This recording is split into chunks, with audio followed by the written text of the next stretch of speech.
tries to turn, he shoots, and that one squeezes in! Opportunity for Charlotte off the set piece. It is going to be the man out of Poland. The shot, yes! Alcivar, and it's gone in! It's an Olympico! Shimashiki pulls it back, the shot, and another goal! And look who's coming on. Ryan Romero. Here's Romero. Hit the shot, kid. Goal! For the city, for the crown! And welcome back, everybody, to another episode of the Offsides Podcast, the unofficial official podcast of Charlotte Football Club. I am your host, Andres Robledo, and as always, I am joined by my co-host, Pablo Robledo. Pablo, it's been a couple weeks. What's been going on? We need some home games. Too many away games. I know. The schedule kind of sucks this year. There's no streak of home games, really. Like last year, I feel like we'd get 3 or 4 home games in a row. Yeah. Yeah, now it's like home, away, away, home. No. I know, but we do get to see a couple of like new teams, which I like. Yeah, it's been interesting for sure. So before we jump into the normal episode procedures of reviewing these couple of games, did want to give a shout out to Carol Rogers over at the CLT Ledger for including us in her list of Charlotte FC podcasts. Not that they were ranked in any order, but we were top 10. It was a list of 11, but we were top 10. Nice. So, we takes what we can get. I But think we were we number appreciate 9. that shout out. Yeah, we were number 9, R9, Oh, the right. real Ronaldo. The real Ronaldo. Fat Ronaldo. My Ronaldo. That's my kind of Ronaldo. But yeah, that was cool of her to include us, which is awesome. A lot of cool shows on there. So if you're a fan of us, feel free to go check that out. It's on our Twitter, and you can check out some other shows that are probably a little bit better than us. But you know what? We keep it real here. We're the real podcast. Shout out. Any other news or anything, Pablo, before we jump into these 2 matches? Well, you did mention that Charlotte was gonna host maybe a CONCACAF game. Yes, that's right. So it's actually going to host a doubleheader, which I wonder how that works. If you just buy one ticket and go to both games, or go to one game and then they kick you out and you got to come back in for the second one. I don't know how that works. Never been no doubleheader, but it'll be for the Gold Cup. So it's all the Right. CONCACAF teams: U.S., Mexico, Canada, some other teams. So it'll be interesting to see who we get. Hopefully, like the U.S., that'd be cool to see them play live. I thought it was going to be for Copa America at first. When I first saw it, I was like, yes, let's go. And then someone was like, this is for the Gold Cup. I was like, oh, okay, that's still kind of cool, but I'm a little down. Have you ever seen the Gold Cup? Yeah, I watched it a long time ago, and it was like, maybe it's changed, but back then it was like all the guys on the U.S. team that did not go to the World Cup. Like it was all the second Basically. stringers. Yeah, and it's just like typical finalist is U.S. Mexico or Yeah, U.S. Canada or something like that. yeah. That's about it. Yeah. It's okay. It could use a little beefing up. Hopefully, if the turnout's good, then maybe next year we get the Copa America. Well, I think we Copa America is. Well, I know it's coming to the U.S., but I don't know if it's coming to Charlotte. That's what I'm saying, though. We got a good turnout, pack the stadium out, 75,000 people, go crazy. Maybe we get the Copa America matches too. This is like the test market. Yeah, I think so. Yeah. Well, we'll see. I did hear this other crazy theory of like how MLS is trying to bring Messi over. Oh Like, my gosh, yeah. Do you their want to talk about that? Yeah, so Their socialist strategy, yeah, basically the everybody Bernie chips Sanders in. approach. the GOAT tariff. Yeah. So why don't you explain what it is, and then we'll dive into it. So basically what I heard is MLS is saying everybody chip in, everybody like help pay for, I believe it's his salary or his transfer fee or something like that. And then because Messi being who he is going to draw such a a big crowd that whenever he's on the road and there's like away games, like if he comes to Charlotte, there's just going to be such a huge crowd, such a big turn of events that the whole stadium will open up and you'll reap the rewards of him coming to like an away game. Like you pay a little bit, but then you get back, the return on investment on just him bringing the crowd, not just necessarily Charlotte FC, but just Messi's coming to Charlotte, so you need to come watch. Which I guess in theory could work, but I don't know how long that would last. Like, Yeah. So let me and ask, how much would it be? would you be a fan of this? Of like, let's say he goes to Inter Miami, but we have to pay whatever part of his, like 10% of his salary, let's say. Yeah, like Charlotte has to pay.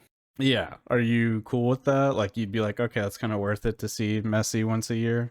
No, I wouldn't. I wouldn't do that. Yeah, Not at I'm all. also not down with that. Like, No. I think it's just 'Cause, like like, the you're- competitive in me. Like, that's Right. just stupid. No, you're paying, your other team's salary partially, and Yeah. then Imagine he scores not like a only hat that- trick and just like beats us out of the playoffs or something. And be like, yeah, we paid for that. yeah, exactly. No, I wouldn't like that. And then who knows what kind of floodgates that opens up for Yeah. the future. And I've read somewhere that like they did this for David Beckham. I don't know how true. I have never don't- looked into that, but I think that's kind of a different thing now because like MLS was not nearly as popular as it is now. No, Also yeah. a lot less teams, and Yeah. like they were still trying to figure out how to do things. Like now, I don't think that should fly, especially if they want to be like taken serious as like a league. Right. Like, I think if you want to bring Messi to the league to bring more eyeballs, just give all the clubs like there's no rules on this one. Like spend whatever you think is good, and let all the clubs make a bid to him, and he'll go to whoever. But like whoever gets him, they have to foot the entire bill, and it's just kind of like, are you wanting to spend whatever $100-200 million for one guy? Is that going to be worth it to you? That's a decision like your club has to make. yeah, But I don't think it should be on everyone. I think that's stupid.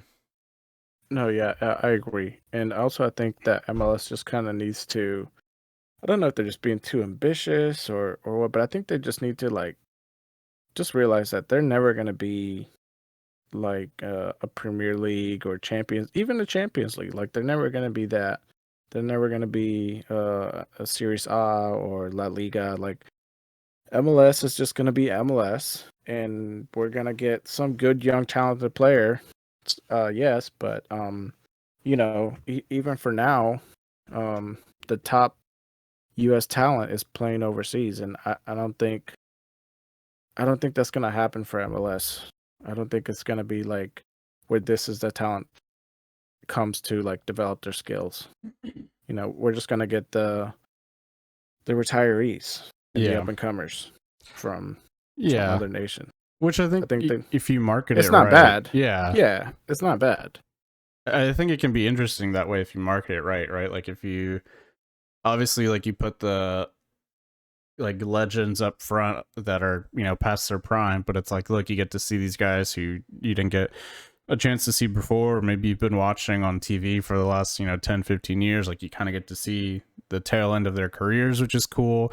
And then also like market these young upcoming guys who have like come through these MLS academies, and it's like, look who's breaking on the scene. And that's always like cool to see also when you get to see like the next big star like early on in their career. Like that's it's going to be like, especially if they come through your club, that's like a cool like little history thing.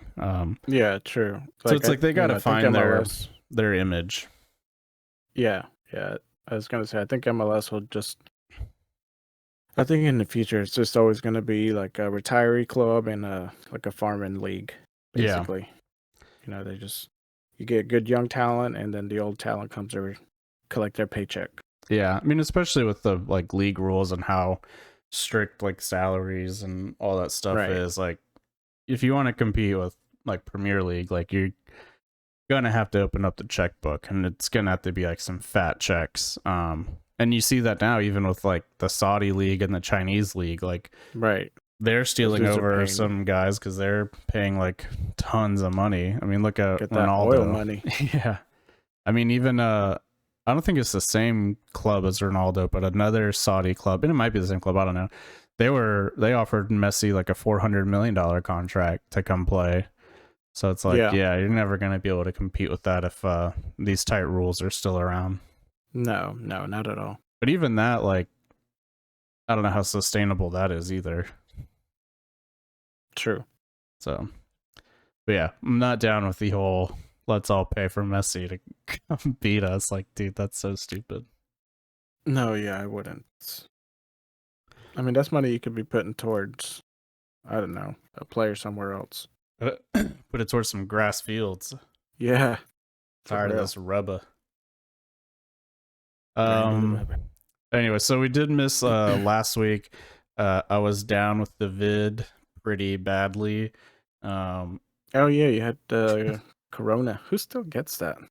So 2020. I know. That was the worst I've ever had it too. I lost 6 pounds in like 5 hours. Ooh, give me some of that. Yeah, and I think I lost like 10 or 11 total. So I'm feeling good now, you know, feeling skinny, got the summer bod ready. So totally worth the 72 hours of misery. But we did miss last week because I could not operate a mic. I was dying. So we got a lot to catch up to. Let's jump into the first game. Toronto FC. We traveled up there. I was a little nervous for this game. We did lose 4-0 last time to Toronto. But man, I was impressed with a 2-2 victory or a 2-2 tie on the road in terrible conditions, and we came back from behind in the second half to tie it up. I thought that was like a good improvement over last year, and just like again, like something we talked about in the preseason and like last year of just like needing to improve that road record, that away record. And we talked about like you don't have to win every away game, but like just make it hard to lose, get some points. And yeah, they've been doing that, right? Orlando, we won, we've tied against Toronto, so it's looking better. Yeah. I mean, if you kind of go back in previous episodes, like some of the goals that we kind of set for Charlotte for away was, either get the point or get the 3, but don't lose all 3 points. And so far they've been doing it. They got one road win and they got another road tie, and then one loss. So it's not terrible. I mean, it's not great. We need more home wins to really help secure that point system. But we're not looking so doomed on the away games like last season. Like last season, anytime we went on the road, we just kind of knew to expect an L. Yeah. I feel like the team even felt that way on a lot of, or especially towards later on in the season on away games. Yeah. But now I know Toronto has been experiencing some kind of hardship, especially in that second half. It's not the first time they have given up a lead on the second half and lost the game, or even just gave up the tie. Mm-hmm. So I know that's something they're dealing with, but I'm glad that Charlotte was able to come back and pick up the two goals and tie it up. That was very surprising. Yeah, that's a thing I was going to mention as well. Is like not only is the away record improving, but like this game in particular, like going down 2-0 at the half, like how many times once we gave up the lead on a, not just in a away game, but like in games in general, did we just like end up losing and team kind of giving up? Like this one, we were able to claw back from 2-0. Like I don't remember if we did that at all last season. No. So I don't think so at all. One guy I did want to talk about in particular, though, is Nuno Santos' performance. Thought a lot of good, and then a couple of spots where, some well-deserved criticism. He had like at least 2 what should have been freebie goals and just missed them. What did you think of his performance? And I also think this was his first start as well. I could be wrong on that, though. It could have been his second start. No, I'm pretty sure that was his first one. I mean, look, we talked about this. Lattanzio, he's gonna keep you in if you produce. And Santos just didn't do it, and like you said, like it was too easy easy goals that he should have had those. Mm-hmm. But he didn't. So I think that's probably why he didn't get the start on the Real game. Yeah. If we're just like narrowing it down to that, I thought overall he had a okay game, but yeah, I don't know. I mean, at this point in your career, you got to have that dialed in. You got to be ready, especially where we're at now in the season. Like tables are starting to be set, and it's a lot harder to start climbing up the tables now. Yeah, I agree. So, I did think it, at least he is getting himself in those positions. Like that was the one positive spin I had for it. Where I don't know, I feel like I just don't see that same type of movement from anyone else in that midfield, really. But yeah, I mean, he just he's got to do better there. yeah, I wish he would have gotten. I don't think he got any minutes in the Real Salt Lake game, did he? No, No, that's yeah. something I definitely wish- want to touch on. Yeah, I wish he would have gotten more minutes on that. But who else we had in there? We had Yazviak and what's his name? The center back came back. Taluma. Tulioma. Yeah. Yeah, so he's back. I thought he did okay. Yazviak showed out, surprisingly. Yeah, I mean, finally, right? Yeah, exactly. I think the commentator said it was like 40 plus games since he had scored. Yeah, I think the last time he scored was for Poland in like 2021. Yeah, and that was for and besides that, it was if you're not including the Open Cup, the last time he scored was for Derby. Yeah, and he had a nice assist too to Bender as well. Yeah, he did. I thought he, good game. Like again, like it needs to be consistent though, right? Like that's I think the biggest issue is like, well, I guess the big issue is that we never saw it, right? We never saw any real production from him. But now it's like, okay, but can you do it consistently? Like this doesn't buy you another 40 games. Exactly. Like this buys you 3 or 4 games. Is my generousness. Yeah, that was very generous. And then so someone definitely to keep an eye on. I think he started against Real Salt Lake. I think totally deserved. He's been the only guy with any production on that side of the wing. So it was like, yeah, throw him back out there. But again, it's like we got to see it like over and over and over again. Like, yeah, you got a DP tag. That's what's expected of you. Exactly. Like it's got to be, that end product's got to be there. Yeah. And then on the go ahead. Go ahead. No, after you say. I was saying then on a similar kind of track as that is Ben Bender. He gets his first start, which I was really surprised by because I think he'd come on as a sub a few times this season, and I just didn't see anything too impressive. And then he has played for Crown Legacy a couple times, and I was really unimpressed in those performances. So I was kind of shocked by the start by him. But he produced, right? He got did he also get an assist? I know he scored, but I can't remember if Vargas got the assist. But got a goal, got like kind of like his signature goal now, that just late run into the box and smash it into the back of the net, which is what you need from your center mids. But bounce it off a player. Yeah. But I think earned his spot, or like kind of earned that starting spot that day. Did well. Good to see him like producing again. And I think besides like that goal, it wasn't like I didn't think he had like a super impactful performance. I mean, the goal is worth a lot though, right? But hopefully he's kind of on that rise back up kind of to where he was towards the beginning of the season last year.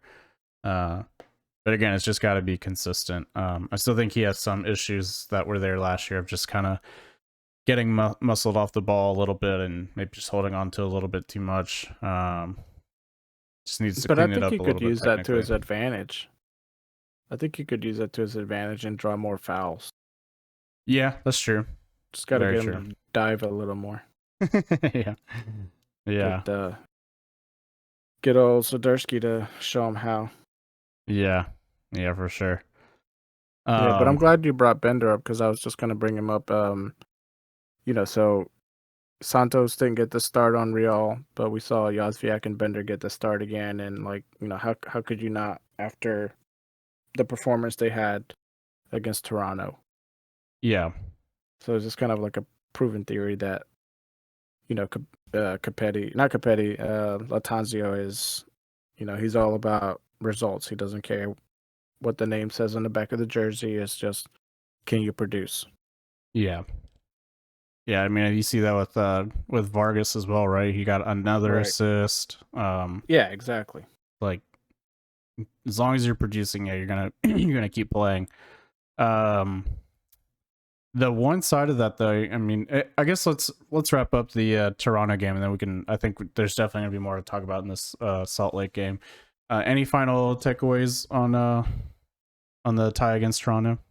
I think, one thing we probably forgot to mention was the crazy wind factor that was at that game. I mean, was it 2 headers that Toronto scored? Yeah, but they had 10 or 15 corner kicks. Yeah, exactly. And both of them were both the scoring opportunities that they got were from corners. One was on Olympico, which I don't think anybody expected.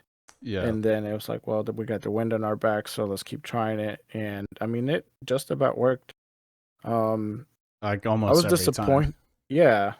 And I was kind of disappointed Charlotte wasn't able to take the same advantage. Like, I don't think we had quite as many corners, but it just goes to show that we still haven't scored off a corner, and we're not good at set piece opportunities. And that's one thing that they really need to kind of dial down on. Yeah. Excuse me. I was really disappointed in the second half where they went for a short corner too. Right. It's like, yeah, read the room. You've got this weird advantage that they just used on you. Use it back, Yeah. And to go for a short corner play, to me, it just did not seem it. But like you said, we've just not good at set pieces. Yeah. At defending them, at attacking them, just not good. Especially defending them. I wasn't too upset about the short corner because it did seem like they tried to bend it in from there, but it's it would have just been easier if you just took a direct instead of trying to take that weird alternate route. Yeah. I mean, it was same end result, but it was just too bad. Yep. We even had one where I think Vargas shot it from way out, and it was just misjudged, and that wind took it. Yeah. But anyways, it was just missed opportunities. It was a gnarly game for sure. But again, a good result on the road, tie. We'll take what we can get. Yeah. Yep. Let's jump into the next one. This game has a lot of people heated, and let's throw some context into why. Real Salt Lake have lost 4 matches in a row. Have not looked good at all. Have had trouble scoring goals. I believe at the time their center back was their top scorer. That's never a good look. So it was kind of, another road game, but it was definitely, for Charlotte FC fans, it was definitely one that was up for the taking, especially after the performance against Toronto. Thought the team had looked pretty good. Things felt like they were going in the right direction, right? We were 3 games unbeaten, a win and 2 ties. So it was all right, come on, things are trending in the right direction. Let's get this win. And I think people thought it was going to be an easy win, and perhaps it should have been, but this was probably the worst performance I've ever seen by the Charlotte team. What did you think of the match? Yes and no. They got a lot of shots on goals on us. But it just goes to show you how good of a goalkeeper George Marks really is, or is turning out to be. I mean, he can't stop them all, but how many did he stop? Oh yeah, I mean he prevented this know? game from being like 8-1. And it wasn't easy stops. Like one of them, that one header, was like 3 feet in front of him. I mean, anybody else, I think, Colino or Pablo would have probably let those in. Even the announcers are surprised by that one. Yeah, exactly. Like I think It was everyone like- thought that was a goal. Like Yeah, the ones that they scored on him, that one sniper shot, I mean that hit top bar and bounced in. Then the second one was the header, which was like just basically bounced out of his gloves. And I forget the third. Oh, the third one was maybe a driven pass. It doesn't matter, but I think he stopped a lot, and I think just the defense overall let us down. yeah, I mean I think the defense and the midfield like just played absolutely terrible. To go back to that first goal from Real Salt Lake, like it it is a crazy sniper shot, from right outside of the 18 circle. But like if you watch the build up to that, Real Salt Lake crossed the ball into the box, and Jalen Lindsey just kind of like swats at it with the outside of his foot, and it's like, dude, what are you doing? Like you gotta put your laces through that. Like don't. Like, if you're going to clear it, it needs to get airborne and it needs to, like, get out. You can't just, like, outside the foot, like, tap it and just, like, I mean, he put it on a plate for the guy. Yeah. And it was just, like, little mistakes like that over and over again by the defense and the midfield. Like, if you go back and watch the game, like, our back line could not get the ball out of our half. Like, they just kept passing it to Real Salt Lake players, like, just doing stupid stuff. There was that one instance where Yazviek had the ball, went to pass it, and they just passed it straight to the Real Salt Lake player, bounced off of him, and they were able to make a chance from him. One of the guys, one of their forwards, Julio, luckily missed it wide right, but it was like, that guy, I know he scored and he had like 1 or 2 called back for offsides, but it's like, how many chances are you going to give the same guy that type of opportunity? I will say he was freaking fast. Yeah, that guy was fast. I wouldn't mind having him on the team. You gotta, it's because all these chances started coming in the second half. Is like, and his first goal got called back offsides. He had another close call, but it's like, going into that locker room, halftime, you gotta build up some sort of defense around him. It's like, put one guy on him. Yeah, I don't know. It's crazy that he was left alone yet again in the second half for so many times. No, I agree. And I think just to excuse me, to set even some more context to the game, like if you go back and watch the first half, like they were peppering shots all over, but we somehow came out with the lead there. I mean, a great little counterattack with Copetti and Bender setting it up, and then Bender, just holding the ball and finding Swiderski for a really nice goal. It was good to see Swiderski back in the starting lineup and make something out of it. Personally, I thought he had a pretty bad game besides the goal, but I don't, if you get a goal, maybe it's okay. I don't know. I kind of thought I would have rather seen Santos in there. I think he's a better defender, quicker passer, better dribbler. But Swiderski got the goal, so he will probably continue to start in that spot. But, you go into the end of the first half, like we're up 1-0 on the road to a team that's lost 4 in a row. Like you got to feel like, okay, like this is it. Like this game is ours. And then, like you said, that second half starts, and I mean, it seems like we came out super flat and just gave up 3 goals in 7 minutes, like all before the 70th minute. I think it was from the 56th to like the 63rd or something like that, that we just give up 3 like super similar goals. Yeah. I mean, it was just like crazy that we didn't make any adjustments or like anything after the first one, especially like after the second one, like just nothing changed, and the team was just like so flat and like so I guess, demoralized. What'd you think of like the start of that second half? Yeah, I think the start of the second half was pretty slow. I wish they would have came out with a little more fire in them, try to get that nail in the coffin goal where they just get the 2-0 lead and just try to kill them instead, morally, or not morally, just just kill their spirit. Mm-hmm. But it didn't happen. It's just, Real Salt Lake came out, and before that first goal, that equalizing goal even came out, they had a bunch of shots. I think second half stats, you're looking at overall, they had total of 9 shots, which was just crazy. We had 6. Yeah. And then the shots on target for them was 4. So, I don't know. It was. I'm not sure what they were thinking going into the second half. I don't know if they were just thinking, okay, let's take it easy, run at the clock, we'll get the 1-0. But I'm right there with you. Like, you got to go for number 2. I feel like no attacking opportunities were created. None that I can recall. And I just rewatched the game yesterday. Yeah. And like you said, like Real Salt Lake, they came out like firing. Like before that Yeah. equalizing goal, they had a lot of chances. And Oh yeah. people online were talking about like, dude, like how is Marks doing this? Like we need to change things up. Like it's only a matter of time.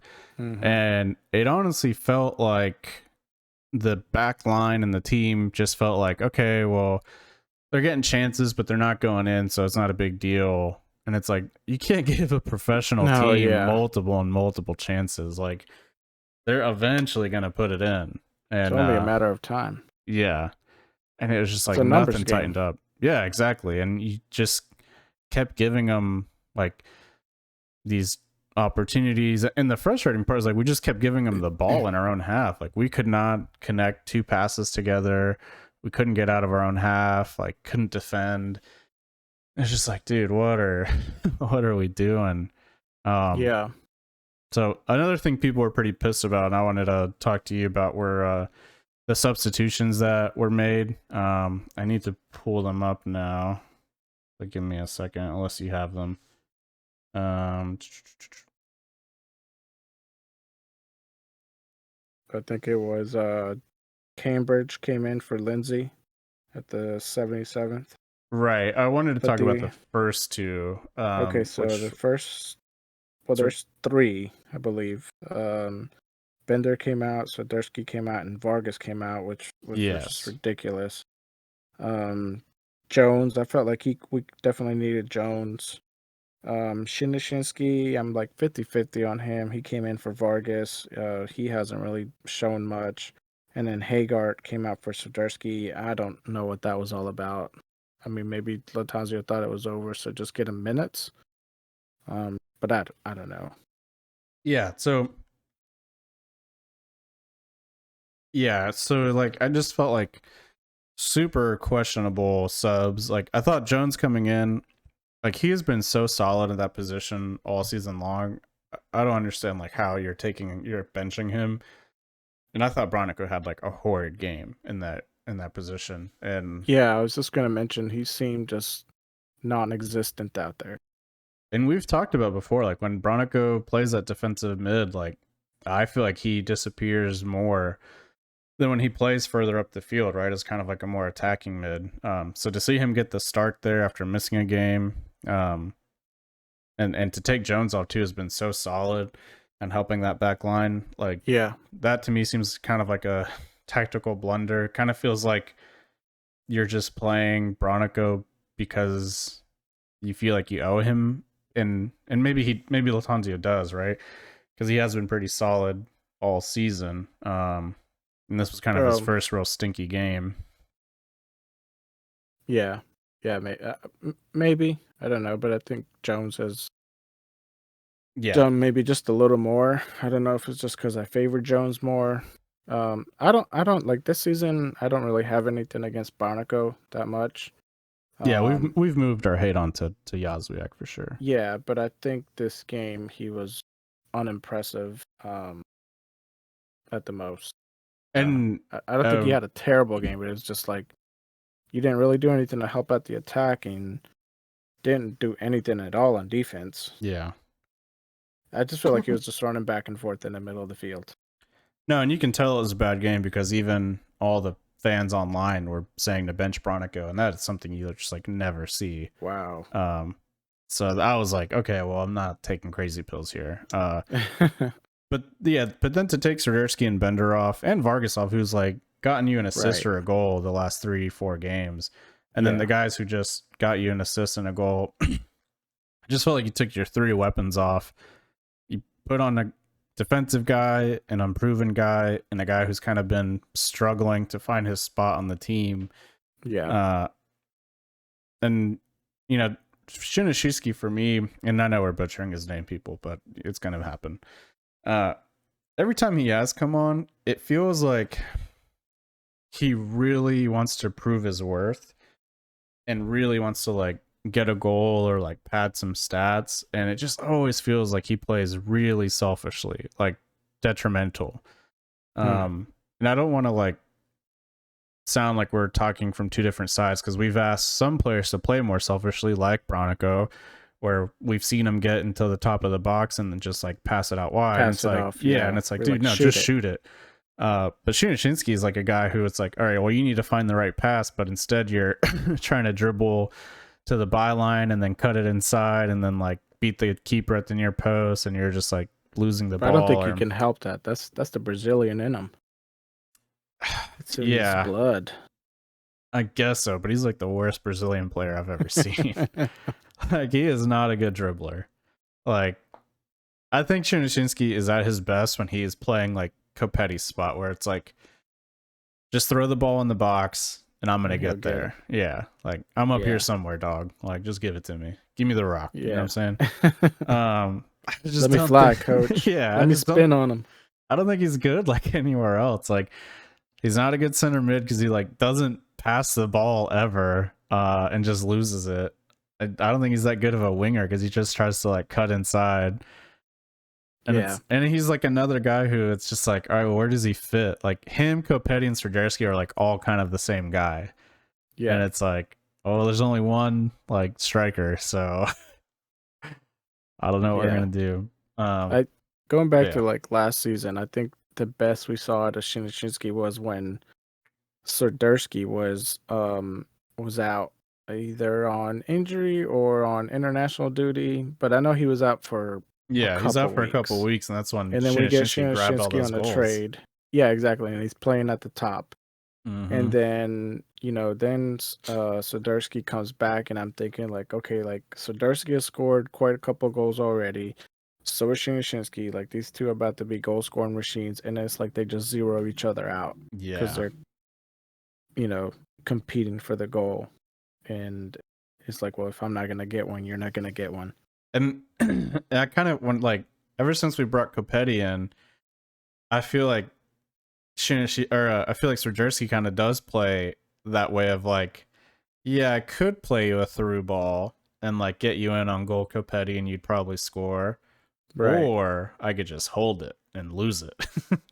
And now Yeah, we both yeah. look bad. Like, I don't know. I like, he just holds the ball so much. And you go back to like the last couple of games of the season when he did get moved back into the midfield, and Danny Rios was playing the center forward and he was setting up Rios. It was like, okay, we probably didn't see Rios as like a legitimate threat, right? And like just was setting him up. But now he gets like a world-class guy in Kopetti and is like, nah, I'm not playing you the ball. Yeah, and I don't know. I think it was just a mistake to take Swiderski off, just because he's coming off that international play where he's probably in very good form, He playing scored. up there with the likes of Lewandowski, and like you mentioned, he scored, so he's riding some sort of like a high. He scores on this game, and then you bench him. So what does that say about your trust in him, or is he tired? Did he ask for a sub? I mean, I don't know. I didn't see him. He doesn't seem like that type of player. No, and I don't think he would be, because of just the type of play style that we've seen, whether he has the ball or not. Like, you can just kind of tell from his body language. He doesn't seem like that type of player. But it's like, okay, what does that say about your thinking process there. Yeah, and I think the real big issue with it too is like, if you are taking off Swiderski, how are you not putting on Santos, right? Who, Right. yes, he missed 2 easy chances, but like he created those chances, right? And you go back to the other game Santos has been on, he has like created chances. He has connected with Copetti pretty well. He has great dribbler. Like there's from the MLS Twitter themselves, like videos that they've put together of like, dribbles of the week. He's been on like 2 of those in a row where he picks the ball up like in our own midfield and just like dribbles past 3 or 4 guys and then sets up Copetti or sets up Vargas. Like, Right. you've got this guy who has like multiple weapons, who like will shoot the ball, will pass the ball, like can dribble, can press really well on defense. And it's like, dude, you didn't give him any minutes, but you put like Chris Hagart, who, like, nothing against Chris Hagart, but like, I watched he's him done play nothing. and as I say, I watched him play against Huntsville for Crown's Legacy's opening match, and like he was pretty unimpressive there, and that's like even lower. He's playing against like lower talented guys, call it what it is. So it's like, dude, in a game where we need like 2 goals, how do you not like bring in one of your star players in Santos? Yeah, I can understand taking off Yazviak, putting Melo in, because that worked out last time. But yeah, Swiderski coming off, Bender coming off, it makes no sense. Yeah. Jones for Bronico, I'm good with, but like Santos should have been one of the ones going in. Shinshinsky, I'm 50-50 on. I did like that we took a defender off and put Brandon Cambridge on, who's a winger. We talked about him early in the season. I don't think you've got to see him play, but he's been balling out for Crown Legacy. He, the week before, got 2 goals. He scored on the opening weekend. Like, he is pretty legit. So to see him come on, like, I liked that. It was like, okay, we are trying to go for at least another goal or 2, but I just think the subs before that didn't make sense, and the last 2 are kind of late in the game. Yeah. So, any final takeaways?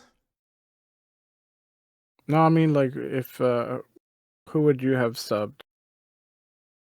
I think Bronico for Jones makes a ton of sense.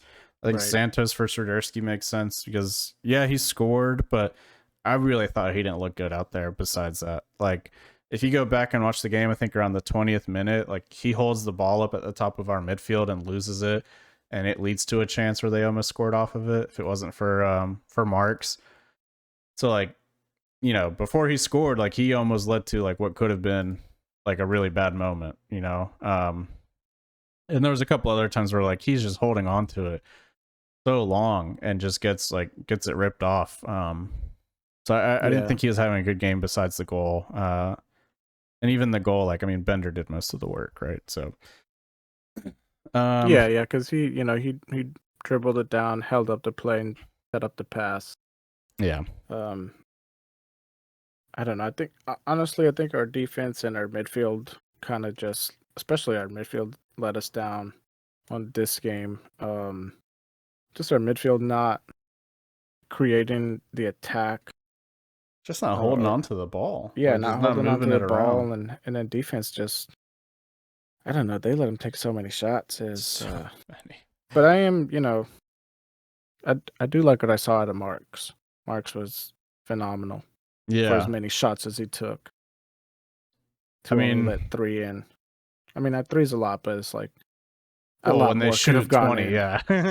Yeah. 3 out of 20 ain't too bad. Yeah. Do you think he has made a case to be like the starting keeper even once Kalina's back, or do you think once Kalina's 100%, he just slots back in? That's gonna be tough. Yeah, I'm sure. In fact, I know Latanzio is probably gonna like start Kalina over Marks eventually, and then we'll see based it on results. I think on keeper it's probably a little harder. But yeah, I'm sure Kalina will get the start over Marks just because of maybe seniority. Yeah, or just because of what Kalina did last year. But I don't know. I feel like Marks is right up there with Kalina. I feel like when that he stopped so many. I feel like when game and last game. Yeah. I feel like when it comes to like shot stopping, I think Marks and Clean are head to head. If not, maybe Marks is better. But one Mhm. thing that Pablo and Marks are not as good at Kalina is distribution. Yeah. Kalina you're is right. really good with finding players up the field with that long ball. Yeah. He has that laser beam, and that's something that both those guys do struggle with. Yeah. I mean, don't get me wrong. I'm all about starting play from the back, but sometimes you gotta look for that open man and send that ball upfield. Yeah, and sometimes it does look like when Marks gets the ball, he does look a little panicky, and is just Yeah. like It's not that super comfortable. inexperience. Yeah. Mm-hmm. Yeah.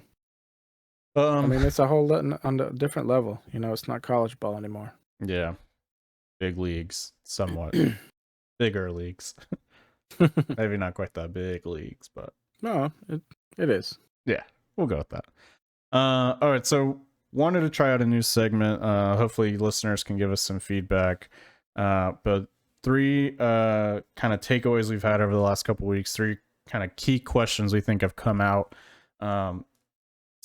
based off these last couple of matches. The first one has a lot of people online talking about is Lattanzio the problem? Or sorry, I got thrown off. Did you lose your train of thought? I did, yeah. Sorry, something popped up on my phone.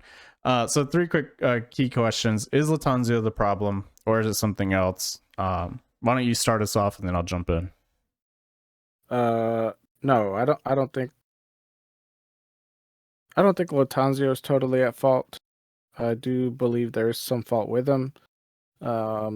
Mainly on the subs that he has made in the formation. I think at this point we need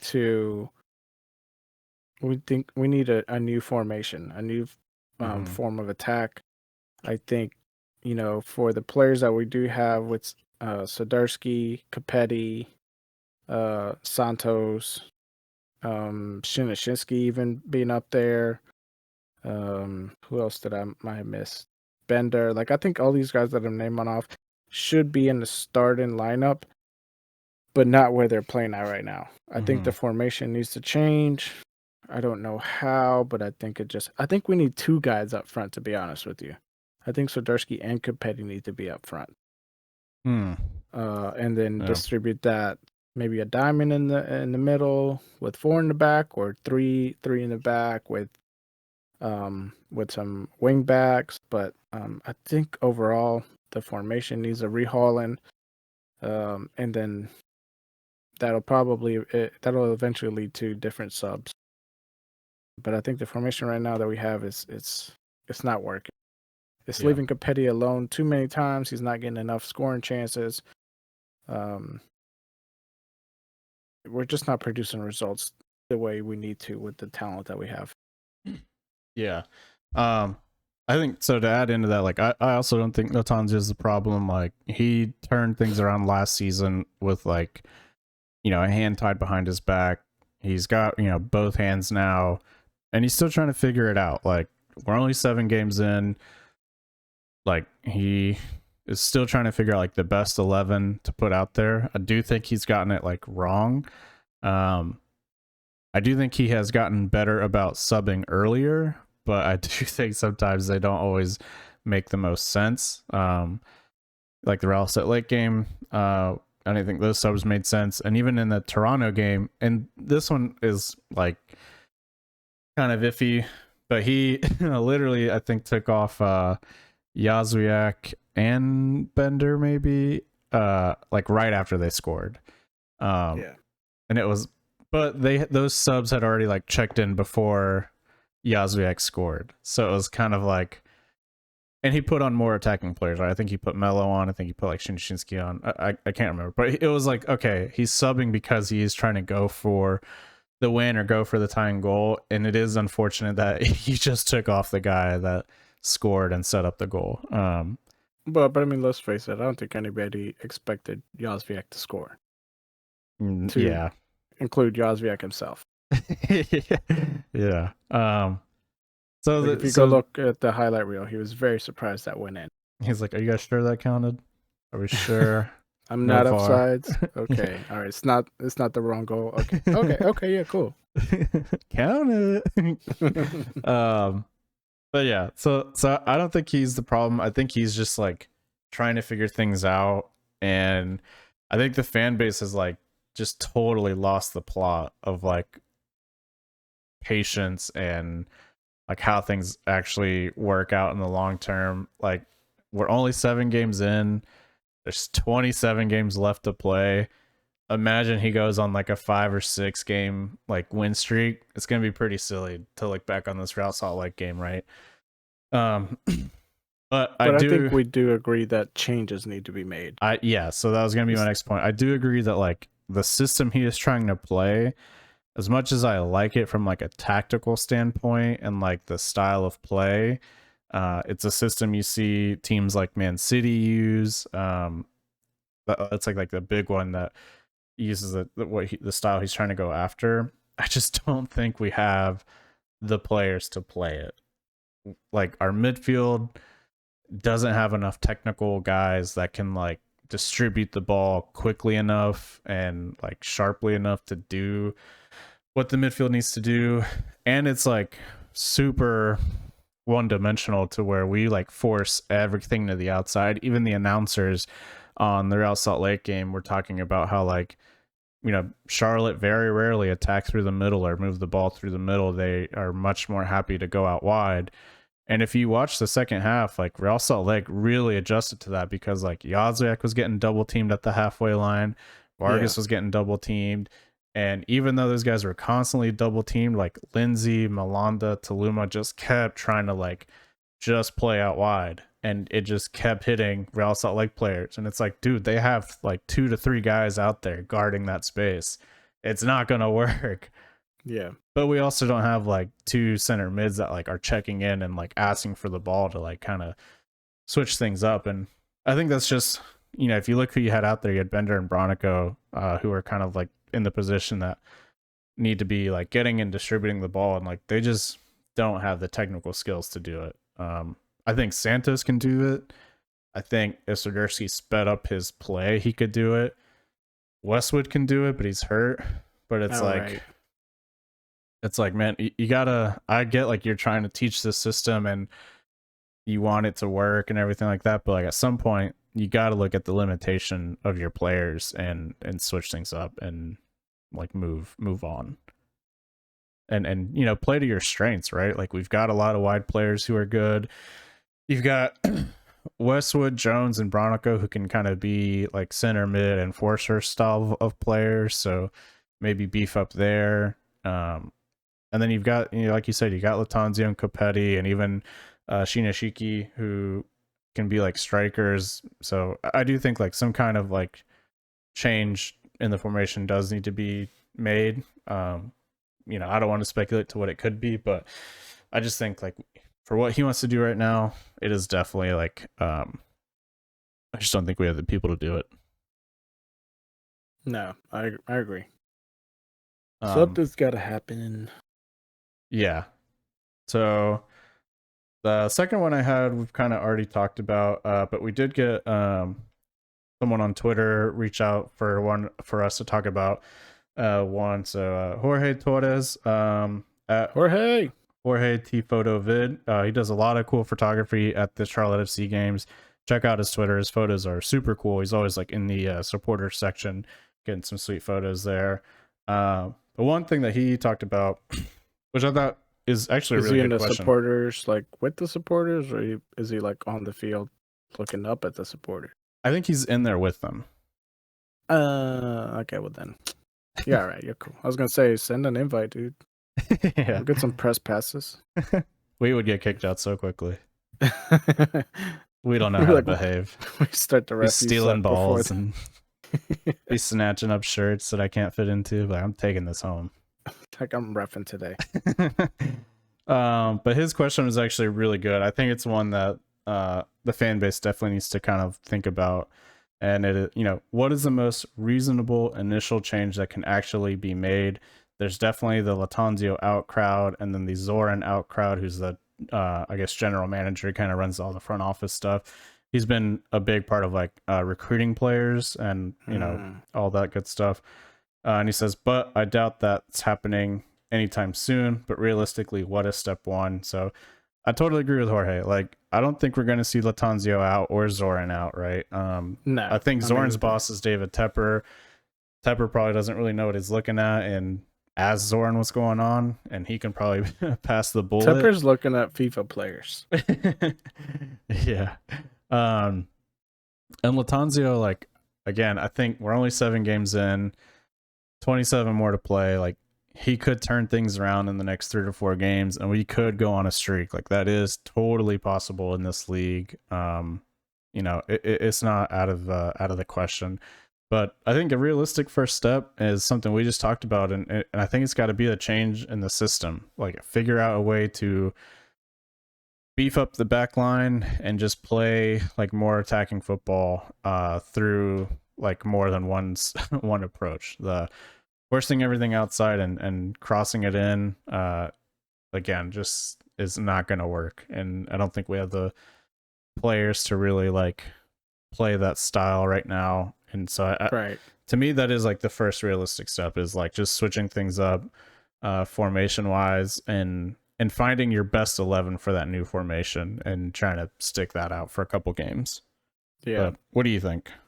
No, I think look, if pushing the play out wide and crossing it in or something like that was to work for us, then set piece scoring opportunities wouldn't be such a blunder like they are right now. We haven't scored off a corner, we haven't scored off a free kick.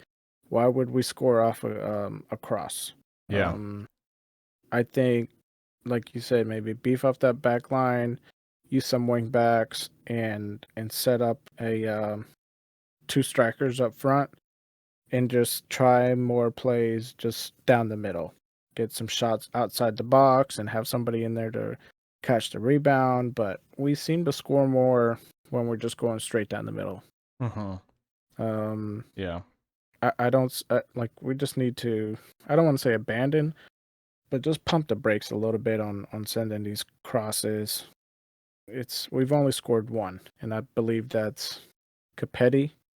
I don't know if you count Yazviak's. His was pretty lucky. Yeah. But yeah, I mean, I guess on paper it counts. I don't know where else it would not. Yeah. I mean, it definitely counts. But I think I don't know. Yeah, I think you need 2 strikers and just force the ball down the middle more. This whole running down the sides. It didn't work for us last season. We changed it up and we had much better results. I don't know why we're trying it again this season.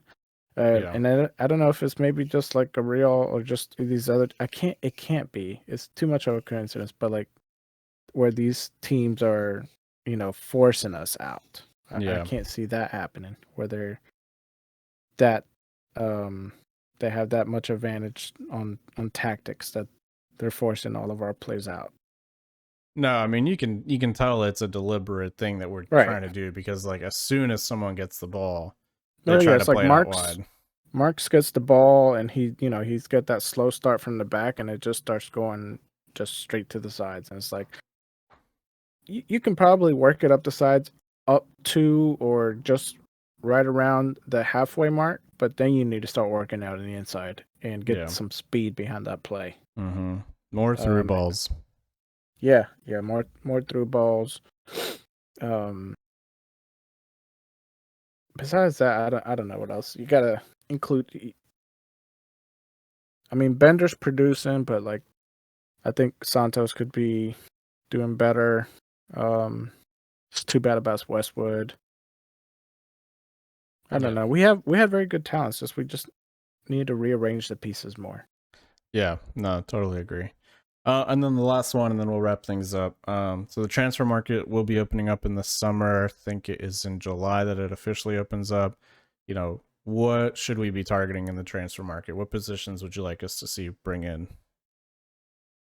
Well, if we do switch up formations, definitely like a better left wing back and a better right wing back. Guys that are not only physically strong, but are like box to box players that have the stamina to play 90 and just going up and down, up and down. At least, Mhm. at least to the halfway mark. Um, and I think we just need we put those, Soderski and Capetti up front, and we need somebody behind them. Um, maybe Shinsky could be the distributor. I'm not 100%, but I think maybe we look for a number 10 Yeah. somewhere, like a real number 10. Yeah, I mean, I think if it's me, and this is probably gonna be an unpopular opinion, I think we definitely need a left back. Like Harrison Awful, as good as he's been, he is Right. like what 36, 37, and is on a 1 year deal and already has like another job with the team in the scouting department. So he's kind of like What a weird already contract. hinting. Yeah, he's kind of already hinting like, yo, this is probably the last season.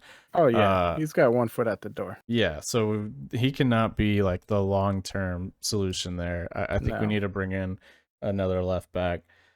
And I think this is where it's going to be an unpopular opinion. I think you try to get as much cash as you can for Serdersky and reinvest that into like a true number 10. Like, look at what Atlanta is doing with Thiago Almanda. I think you try to get someone like that in. He was an $8 million purchase. I mean, they're easily going to flip him for more. He's having a crazy good season.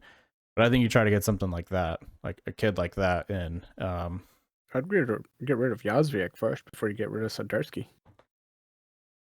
Yeah, I just don't think you're gonna get anything for Yazwiak. We just And gotta he, get the edit and people behind that. We'll yeah, take care of it. yeah.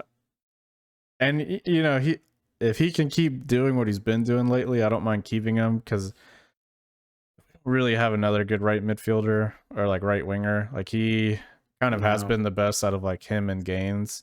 Right. Unless Yeah, Melo. Gaines just has the one. Yeah, Melo's. I mean, he showed some potential. Yeah. So like until he kind of really takes that next leap forward, or even Brandon Cambridge, Right.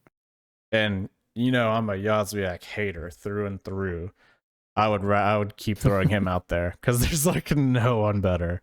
So just keep throwing him out there, and who knows? Who knows what could happen, right? Maybe he keeps improving and getting a goal and assist here and there. I'll take it, but I think cut bait on this Radersky thing because I still don't see it working with him and Copetti up front. Copetti's Right. style is like he wants to chase these through balls down, and you need someone who can play those quickly. Like two touch, like settle, boom, play it through and break that back line and let him run onto it and chase it. And Serdersky anytime he gets the ball, he is taking 3 or 4 touches. Just too, for my taste, just too slow. And like I think Copetti is a better like striker than him when it comes to like the physicality and the speed. Right. And then if you move him back into that playmaker role, it doesn't seem like that's what he wants to do. I don't think that's what he signed up for. Yeah, and again, like to me, he's just too slow with the ball to like play that role. So it's kind of like it's a damned if you do, damned if you don't. So I think like just try to get 10, 12 mil and bring someone a true number 10 that can like play those quick through balls, or can like dribble player. Like honestly, like bring in another guy like Nuno Santos and have those two guys like run the midfield, and I think that would work like super well. Another Vargas. Yeah, something like we that. Need some more Colombian talent. Yeah, bring in Rodriguez, bring in James. No, that's I don't know. But no, I think it's just like get your 10, 12 mil and put it back into the club with like a DP number 10, like a DP level playmaker. And I think him and Copetti will like light the league on fire for a bit. But I think it's what's got to be done. Yeah, Soderski was brought in when Mar was in, so maybe he thought the offense was going to be built around him, and then Lattanzio took over, and then it's like, nah, we got some new talent. You're gonna help bring him up, and I mean, it doesn't happen often because we don't score often, but it's like whenever Copetti scores or Soderski score, like those two don't necessarily celebrate with each other. Yeah. And that's like a slight tale of the chemistry that's going on between those two. Yeah. They don't look like friends. No, yeah, you could tell that they don't ride beside each other on the bus or Yeah. on the plane. Yeah. But you got to develop that. I just think their styles like just don't they just They don't clash. mix. They're too similar. Yeah. It's Too just like similar. yeah. So you just need someone who like this is gonna sound so stupid, but like you are very much like a goal poacher. You like to run on the through balls, sort of. You don't really like running, but like you like scoring goals. Like that is your thing. I is like to stick my foot out and let it bounce off and it go in. yeah. I like to like pass the ball and like play through balls and like that's how I like to play the game. I don't really care about like scoring that much, but I like to set people up. Like so and you Ugh. kind of you need like that. Like you can't have both guys who just want to like score up front because I'm like it's just never going to work. You need Right. your playmakers and your goal scorers. Like if you look at like Man City right now, they have Kevin De Bruyne, who's probably like the best playmaker in the world right now, and then Haaland up top in front of him, who is like literally the best goal scorer in the world right now. And look at like how well that's going. He's gotten I think 20 or 30 goals already this season. Like he's just an unbelievable like stat. So it's just like you need that dynamic. And right now I think that is like the biggest thing we're missing. I think Santos could maybe be that guy, but like as long as Swiderski's on the team, I just don't know like how he fits into the midfield without benching Swiderski. And it's like if you're gonna bench him, you might as well just sell him and get your 10 mil. Like your 10 and I'm 12 mil. still not. I'm not 100% sold on Tulioma either. Just a gut Yeah. feeling about him is like, A lot of people are feeling that way. yeah, I need to watch him a little more closely, but if a lot of people are saying it, then who knows? I feel like there's potential there though, especially on like the offensive Same. side of the ball. Like Yeah. that first game where he had that long shot, yeah. and I don't know, maybe we're getting sold on these highlight packages, man. Well, if we're running out, if we run out the wing back, then Tulioma and Malanda, they're staying, at the most halfway up the pitch. They're not going too much further. So besides like corner kicks, they're not going too much further. I don't see why they would in these other matches. Yeah, no, I agree. Makes sense. Because then you're just leaving it up for anybody to go up there and grab a goal. And it's funny that like, if you throw in that we probably need to go buy another center back, so we're buying a outside defender, a center mid, and a center back, which is exactly what we did last time around this year in the summer transfer window. We brought in Malanda, Byrne, Yep. and Santos, and it's like, And look what happened.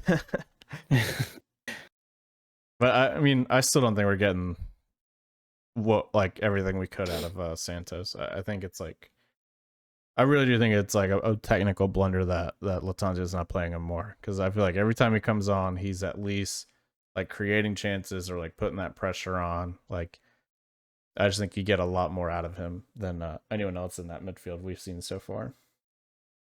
Yeah, and I don't know. I just don't want I feel like Bender needs to be on the starting 11, and I don't want him to be like pushed to the side. Because I mean he's producing. Bender got a goal last game. He's got an assist Yeah, this game. I think overall he's got like 2 assists this season so far. He's only played 4 games. yeah, and I mean last season he was I think he led the team in assists and then had 4 goals. And then think he was, like, we third brought in the new highest. signings, new coach, all that stuff, and he just kind of got pushed aside. And it's like, sometimes you just got to let that young talent just take over. He's got the game breaker on. L1R1. Unstoppable. All right. Yeah. Any final thoughts before we close things out? No, let's wrap it up. All right, let's wrap it up. Well, hopefully you guys enjoyed the episode. If you did, leave a review. If you're watching this on YouTube, don't forget to like and subscribe. leave below a comment of what you think we should do in the transfer market. Would love to hear some ideas from the fans. And as always, if you want to interact with us more, we are on Twitter and Instagram at offsides_CLTFC. And we will catch you guys next week with hopefully a dub. Yeah, we'll be on TikTok before it gets banned. We'll see about that. TikTok's a lot of work. MySpace. Yes, we'll definitely be on MySpace if that makes a comeback. And everyone who leaves a 5-star review can be in our top 8. All right, we will catch you guys next week. Bye. Bye, Tom. Wow, wow, wow. You got to love that.